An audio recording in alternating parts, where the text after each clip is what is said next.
Hi friends, வணக்கம். இந்த வீடியோவில் நம்ம கிளாத்தை எப்படி ஃப்ரேமில் ஃபிக்ஸ் பண்ணணும் அப்படிங்கிறத பற்றி தான் நம்ம பார்க்க போகிறோம். நான் பாப்லின் கிளாத் எடுத்திருக்கேன். ஸோ இது எந்த விதமான சுருக்கமும் இல்லாமல் நீட்டாக கிளாத் எடுத்து வச்சுக்கோங்க. அதுக்கப்புறம் frame, inner side frame and outer side ஃப்ரேம்னு இருக்குது. ஸோ இன்னர் சைடு ஃப்ரேமில் நான் நாடாக சுற்றி வச்சுருக்கேன். அவுட்டர் சைடில் நமக்கு ஸ்க்ரூ இருக்குல்ல, அது வெளியில் வரக்கூடிய சைடு. ஸோ ஃபஸ்ட்டு இன்னர் சைடில் உள்ள ஃப்ரேமை நல்லா ஃப்ளாட்டான சர்ஃபேஸில் நீட்டாக வச்சுக்கோங்க. வச்சுட்டு அதுக்கு மேலே கிளாத்து, அதாவது அந்த ரிங்கை சுற்றி வர்ற மாதிரி இப்படி ஸ்ப்ரெட் பண்ணி விட்டுக்கோங்க. அதுக்கப்புறம் அந்த அவுட்டர் சைடில் இருக்கக்கூடிய அந்த ஃப்ரேம் இருக்குல்ல, ஸ்க்ரூ வச்ச ஃப்ரேம், அதை அந்த கிளாத் மேலே கரெக்டான அளவில் இருக்கிற மாதிரி, ஏன்னா ஸ்க்ரூவை நீங்கள் ஃபஸ்ட்டு செக் பண்ணிக்கோங்க, ஃபுல்லாக ஓப்பன் பண்ணி வச்சுக்கிங்களா என்னென்னு. அதுக்கப்புறம் கிளாத் மேலே அப்படி ப்ளேஸ் பண்ணிக்கோங்க. ப்ளேஸ் பண்ணிவிட்டு அந்த கிளாத்தில் ஸ்லைட்டாக ப்ரெஸ் பண்ணிங்கன்னா அந்த ரிங் ஃபுல்லாக, அந்த இன்னர் இருக்கிற ரிங் இருக்குல்ல, ஸோ அதை கவர் பண்ணிடும்.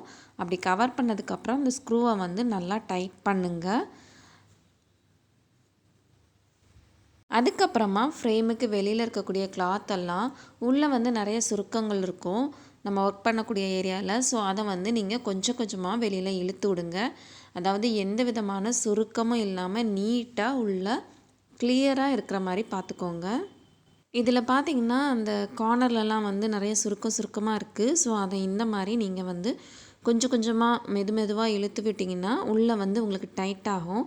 எந்த அளவுக்கு நல்லா ஸ்டிஃபாக டைட்டாக இருக்கும், அப்போனா தான் நம்ம நீடில் யூஸ் பண்ணும்போது அந்த நம்ம த்ரெட் இருக்குல்ல, அது இழுத்துட்டு வராது. ஸோ அதனால் ஃப்ரேம் ஃபஸ்ட்டு ஃபிக்ஸ் பண்ணும்போது கரெக்டாக நீங்கள் ஃபிக்ஸ் பண்ணிவிடுங்க. ஓகே ஃப்ரெண்ட்ஸ், இப்போ நம்ம இதில் ஃப்ரேமில் கிளாத்தை அட்டாச் பண்ணிட்டோம். இது நீங்கள் கரெக்டாக அட்டாச் பண்ணியிருக்கீங்களா இல்லையான்னு எப்படி செக் பண்ணி பார்த்துக்கலான்னா, ஃபுல்லாக ஏதாவது சுருக்கம் இருக்கான்னு சொல்லி கார்னர் எல்லாத்தையும் செக் பண்ணி பார்த்துக்கோங்க. அப்படி எதுவும் இல்லைன்னா இந்த சென்டரில் தட்டி பாருங்கள். சவுண்டு கேட்டுச்சுன்னா நீங்கள் கரெக்டாக ஃபிக்ஸ் பண்ணியிருக்கீங்க, எந்த விதமான சுருக்கமும் இல்லை அப்படின்னா நீடில் சிக்கவே சிக்காது, நூல் பிரிஞ்சு வராது. ஸோ இது மூலமாக நம்ம ஃப்ரேமில் கிளாத்தை நீட்டாக ஃபிக்ஸ் பண்ணிக்கலாம். ஸோ இந்த வீடியோ உங்களுக்கு யூஸ்ஃபுல்லாக இருந்திருக்கும்னு நினைக்கிறேன். தேங்க்யூ.